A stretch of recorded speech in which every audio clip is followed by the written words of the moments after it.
정말 그 존경스러운 부분이, 그러니까 어떤 그 한계에 부딪혔을 때 거기서 그 물론 좌절이 있겠지만 그거를 계속 넘어서는, 그러니까 자신만의 방식으로 넘어서는 그런 모습을 계속 보여주었던 연출자였다고 생각이 들거든요. 네.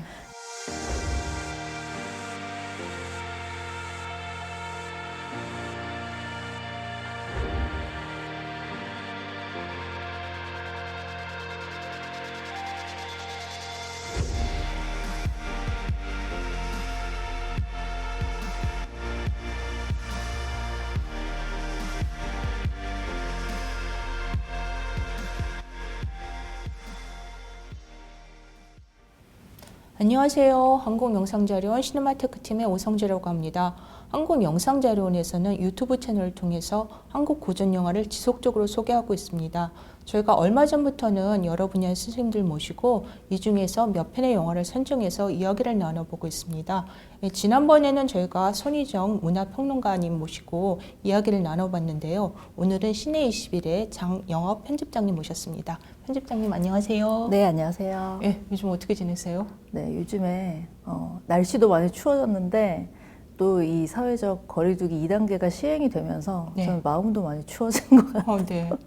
그래서 일단은 뭐 기다리는 그 영화들이 계속 그 개봉을 안 하니까 좀 많이 이제 안타까운 마음이 들고 좀 확진자의 그 사태가 좀 나아져서 좀 따뜻한 연말을 보내고 싶습니다.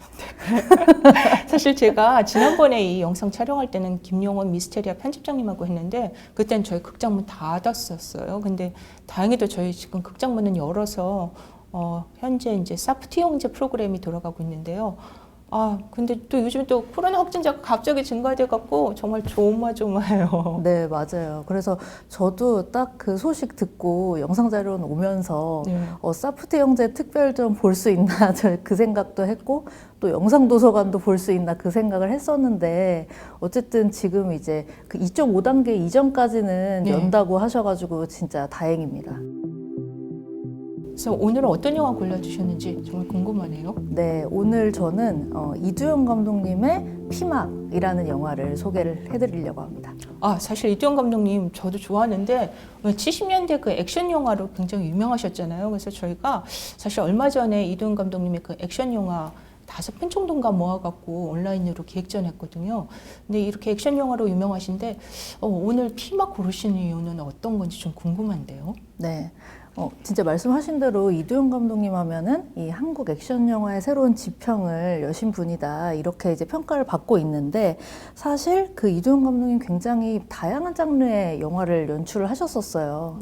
뭐 예를 들면은 이제 초기작 때는 그 멜로 영화를 하시다가 그 다음에는 이제 액션 영화 쪽으로 진출을 하셨었고 그 다음에는 이제 토속물이라고 불리는 그 이제 좀 그 과거, 그러니까 근대화 이전의 그 과거로 돌아가서 그 얘기들을 또 하신 적이 있는데 일단 이 피막이라는 영화는 정말 그 한국적인 그것의 그 매력, 그 한국적인 것의 그 미학을 제대로 좀 보여주는 영화라서 추천을 하고 싶었고 또 한 가지 이유는 왜 요즘에 그 한류가 정말 그 인기잖아요. 뭐 한국 영화, 그다음에 한국 음악 이런데 정말 그 영화로 치면 한류의 원조가 이 작품이 아닌가 싶을 정도로 이 피막이라는 영화가 이제 베니스 국제영화제에서 그 특별 감독상을 수상을 하면서 1980년대에 이제 한국 영화가 처음 거의 정말 처음이라고 해도 무방할 거예요. 그 세계적으로 이런 영화가 한국에 있구나라는 것을 알리는데 굉장히 중요한 역할을 했다는 점에서 한류의 원조 영화로서 또 피막을 추천드리고 싶습니다.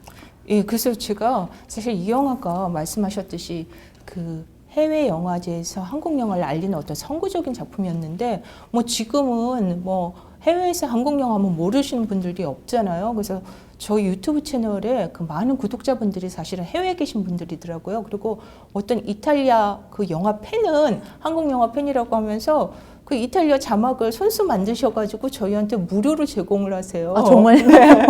그래서 뭐 1년에 한 10편 정도 본인이 만들어서 저희한테 보내주시기도 하는데 이 그 피막 80년대 제가 기사를 찾아보니까는 당시에 그 해외 영화제 베니스 영화제 이제 초청됐지만 뭐 감독님이 그 여비가 없어갖고 못 가시다가 뭐 업계에서 약간 지원을 받아서 초청을 받아서 이제 가셨지만 그 비경쟁 부분이었다고 하더라고요. 네네. 그래서 그냥 기자회견만 하고 나는 뭐 상은 못 받을 것 같으니까 와야지 하고 한국에 돌아왔는데 갑자기 주한 이탈리아 대사관에서 상 받으셨어요 이래갖고 뭐 어리둥절했다 뭐 이러는 80년대 기사가 있더라고요. 그래서 아마 당시에는 해외 영화제에서 한국 영화를 이제 보낸 출품하는 거나 이런 정보가 좀 부족해서 그랬을 수 있을 것 같은데 왜 해외 영화제에서 이 영화가 그렇게 호평을 받았는지 도대체 이 영화의 매력은 무엇인지 그 부분에 대해서 좀 말씀 좀 들어볼게요. 네, 저는 이제 아까 그 말씀드렸듯이 피막이 굉장히 그 한국적인 미학을 강조를 했기 때문에 더 세계적으로 주목받지 않았나 이렇게 생각이 되는데 일단 이제 그 당시를 생각해 보면 뭐 해외에서 알려진 아시아 영화라는 건 아마 일본 영화 정도였을 네. 거예요. 그런데 갑자기 그 베니스 영화제에서 어디서 듣도 보도 못한 그 이상한 에너지를 가진 영화가 갑자기 나온 거예요. 그래서 과거 기록을 찾아보면은 그 피막이 베니스에서 상영됐을 당시에 외신에서 굉장히 주목했던 게 색감이랑 선이라 그래요. 그래서 이 지금 피막을 보시면 아시겠지만 정말 다양한 색감을 쓰거든요. 한국 영화의 색이 이렇게 다양하게 들어갈 수 있나 싶을 정도로 정말 그 외 영화 초반부에 그 전국 각지에서 무당들이 몰려오는 장면을 보면은 와 정말 그 장관이거든요. 그래서 아시아에서 이렇게 그 색감을 매력적으로 그리고 또 프로덕션도 안동 하회마을에서 찍으셨다고 들었는데 일단 그 기와집이라든지 그리고 이 피막이라는 공간이 정말 매력적이잖아요. 그 태어나는 순간과 또 그 사람이 죽는 순간을 같이 하는 어떤 그 굉장히 그 로컬의 매력을 그 느낄 수 있는 어떤 그 초자연적이고 매혹적인 공간이 있다. 이런 그 영화를 만드는 그 곳이 있었어 아시아에 그런 생각을 하면서 이제 해외 관객들이 좀 많이 열광을 했을 것 같습니다. 네. 근데 지금 피막이란 공간에 대해서 말씀해 주셨는데 저도 사실 피막이란 공간에 대해서 전혀 몰랐었어요. 이 영화를 보기 전에. 저한테도 이렇게 낯선 영화의 낯선 장소라서 아마 그 극 중에서도 어떤 젊은 처자분이 물어보시잖아요. 피막이란 곳이 어떤 곳이냐고 그랬더니 동네 어르신 한 분이 뭐 이승과 저승의 중간 정거장 정도 되고 또 뭐 병자나 시체를 걷다 옮겨놔서 나쁜 혼령이 마을에 들어오지 못하게 하는 그런 곳이기도 하다. 뭐 이런 대사가 나오는데 이 공간이 굉장히 뭐라고 할까 여러 가지 의미를 갖고 있는 공간 같아요. 그래서 이 피막이란 공간에 대해서 조금만 더 설명을 해주신다면 어떤 의미가 있을까요? 네, 저도 일단 이 피막이란 공간을 처음 보고 들었던 생각이 와 어떻게 이런 장소를 알아내셨지?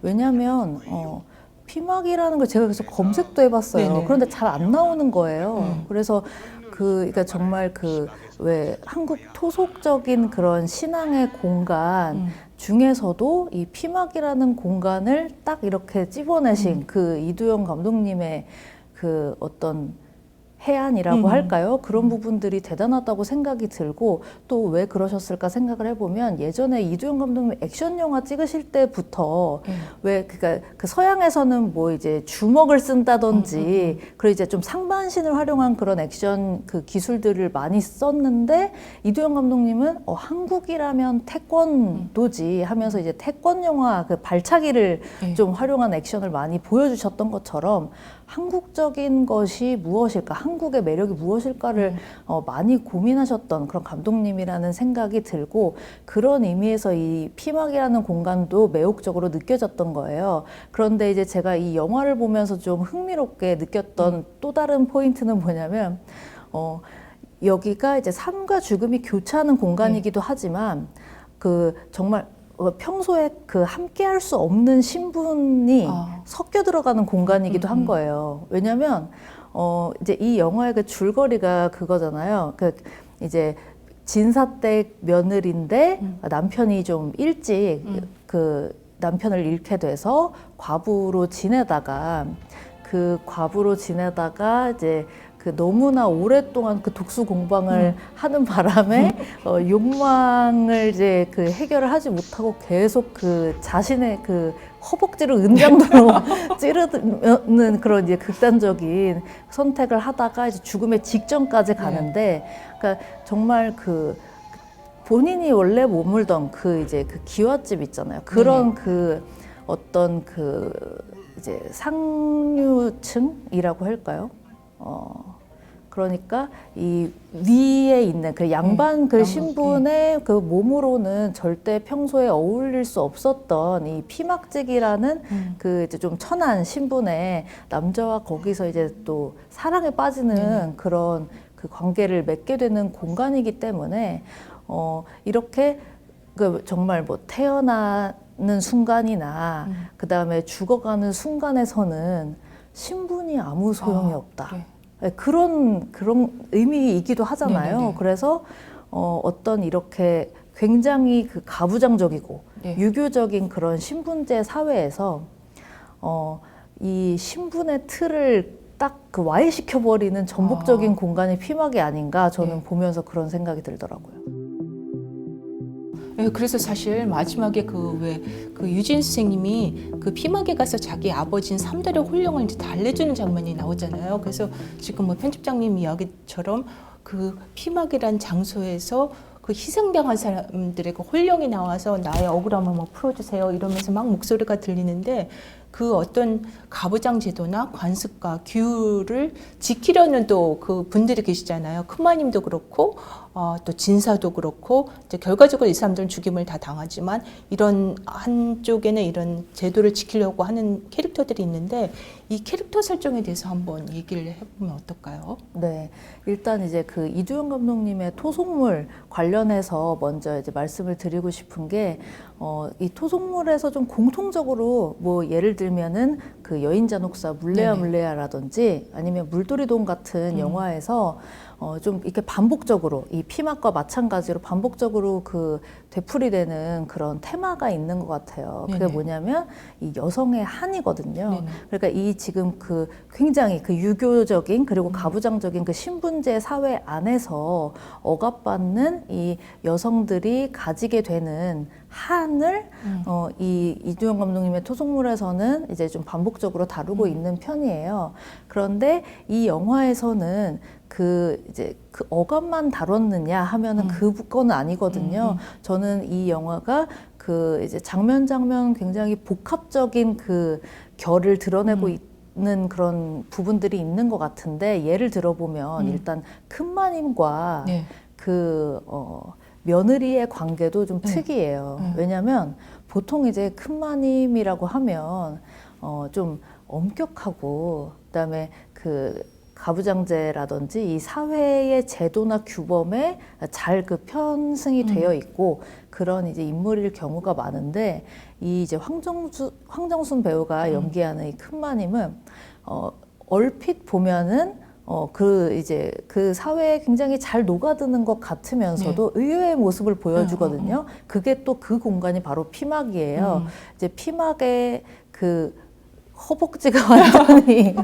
그 상처를 입고 며느리가 실려가니까 밤에 몰래 찾아와가지고 이 큰마님이 그러잖아요.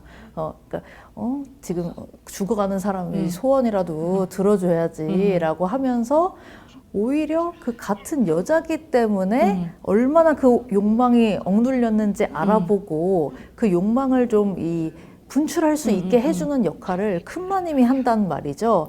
그러니까 어떻게 보면 같은 가부장제 사회에 편입이 되어 있으면서도 이 큰마님이 보여주는 태도랑 그 진사댁 남자 어른들이 보여주는 태도가 좀 많이 다른 거예요. 그래서 그런 점에서도 좀 복합적인 그런 결을 보여준다고 할 수가 있고, 또 그 다음에 이제 이어지는 이야기가 그 옥화라는 무당의 이야기잖아요. 유지인 씨가 연기하는 인물인데, 이 인물이 그 연기하는 걸 보면 큰마님이랑은 또 다른 세대예요. 그 다음 세대가 등장을 한 거예요. 근데 이 다음 세대는 물론 여전히 이 신분제 사회에서 그리고 가부장제 사회에서 자유롭지는 못하지만 일단은 이 신분제의 약간 바깥에 있는 인물이라고 볼 수도 있을 것 같아요. 왜냐하면은 그 무당이잖아요. 그러니까 이 지금 어떻게 보면은 약간 그 이 리그 밖에 있다 그런 그쵸. 느낌을 주면서 또 초자연적인 힘을 이 사람이 가지고 있기 때문에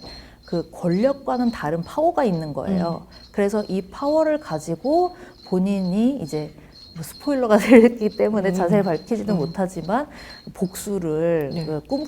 꿈꿔볼 수 있는, 그러니까 한마디로 말하면 이 사회나 제도에 대해서 반격을 할 수 있는 네. 그런 인물이 등장했다는 점에서 이 피막에서 보여주고 있는 이 여성 캐릭터들은 네. 굉장히 복합적인 결을 좀 보여주고 있다고 할 수 있을 것 같아요.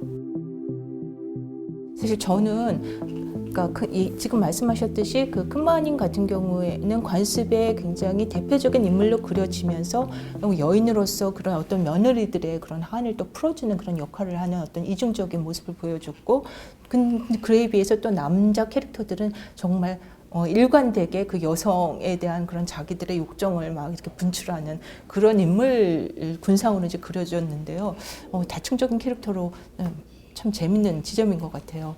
근데 여기서 또 한 사람의 그 남성 캐릭터가 있잖아요. 그 남궁원 선생님이 네네. 피막지기. 전 남궁원 선생님이 이 영화로 대종상 그 나무주연상을 수상하셨더라고요. 그래서 저는 사실 주연이라는 생각 못했고 조연 정도 생각했는데 굉장히 인상적인 연기를 보여주신 건 사실인 것 같아요. 네. 너무 잘생기신 분이 더벅머리를 하셔가지고 피막지기를 나오시는데, 또 한 분은 이제 유진 선생님 같은 경우에는 제가 나이 계산을 해봤더니 한 24살이더라고요. 네네. 너무 아름다우시잖아요. 그래서 이런 어떤 캐릭터들을 이도현 감독님 아주 섬세한 연출로 잘 이렇게 캐릭터들이 자신의 그 캐릭터를 잘 보여준 것 같아요. 또 이 영화에 또 근데 명장면들이 많잖아요. 그래서 강렬한 장면이 많은데 이 유진 스승이 등장하시는 장면, 처음에 이제 무당들이 다 와서 그 중에 한 무당으로 저 이렇게 어디 구석에 앉아 계시는데 미모가 워낙 출중해서 금방 눈에 띄더라고요. 근데 이분이 탁 나타나서 거기 뱀이 떨어지니까 뱀을 탁 이렇게 하는 그 장면도 되게 강렬한데, 나중에 그 장면도 굉장히 저는 인상 깊었어요. 그럼 편집자님 어떤 장면을 꼽으시겠어요? 네, 저도 그 장면이 또 인상적이었고, 저는 역시 이제 이 유진 씨의 그 매력이 정말 그 제대로 부각이 네. 되는 장면은 이 영화의 후반부에 있다고 생각이 네. 되는데, 먼저 이제 배우 말씀하셨으니까 네. 잠깐 그 남궁원 선생님, 네. 그 유진 선생님에 대해서 짚고 넘어가면, 일단 그 당시에도 네. 원성이 있었대요. 어떻게 이렇게 네. 그 잘생긴 이 고전 미남 배우를 네. 도대체 왜 그 피막지기를 시키냐, 이게 지금 말이 되느냐, 그런 반응도 있었다고 하는데, 제가 생각했을 때는 이 영화를 보면은 이 남궁원 선생님이나 유진 선생님을 이두영 감독님이 좀 그 새롭게 재발견을 하고 싶으셨던 것 같아요. 왜냐하면 그 일단 남궁원 선생님은 과연 이런 역할이 어울릴까 싶은 그 이제 피막지기 역할을 그 맡기셨는데, 또 그런데 이 영화를 보면 또 너무나 자연스럽게 그런 생각을 전혀 안 하게 되거든요. 그러니까 이분이 지금 그러니까 위화감이 안 든다는 말이죠. 네. 그래서 그런 면에 있어서도 좀 성공적으로 이 캐릭터를 활용하지 않았나 생각이 들고, 또 저는 그 이두영 감독님 예전에 그 인터뷰 하시는 거를 제가 본 적이 있는데 제 인상적이었던 점이 있어요. 뭐냐면 이두영 감독님은 그 당시에도 이제 액션 영화로도 그 국제 무대에 이제 진출을 하셨던 분이기 때문에 캐스팅을 할 때 늘 그런 점을 좀 염두에 두고 계셨나 봐요.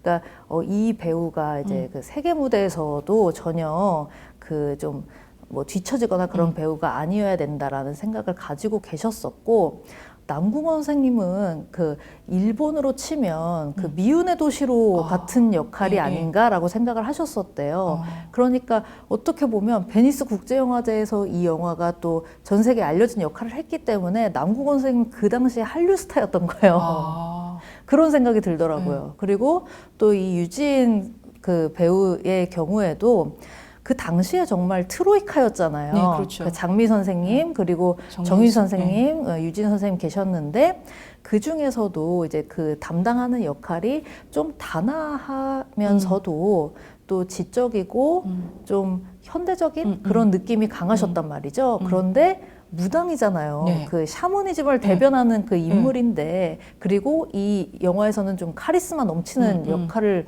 그 보여주시기 때문에 제 생각에는 이제 그 평소에 보고 계시다가 이 유진 배우의 그런 매력을 좀 그 다른 방향으로 좀 그 표출을 해보고 싶으셨던 게 아닌가 그런 생각이 들고 또 이 영화에서는 심지어 그 매혹적이기까지 하거든요. 네, 그렇죠. 네, 그러니까 그래서 그런 모습들을 보면은 그리고 특히 이제 그 영화의 후반부에서 막 그 복수를 하면서 이 사건의 전말이 밝혀지는 부분에 그 이르르면 정말 야, 이 배우가 그러니까 샤머니즘이랑 어떻게 보면 이 액션 장면이 결합된 것 같은. 아, 그렇죠. 네, 그러니까 왜냐하면 초반에는 그 미스터리한 도대체 이 이야기가 어디로 흘러갈지 모르겠다 싶게 그 흘러가게 되는 그 대해서 좀 호기심을 불러일으키는 그런 미스터리한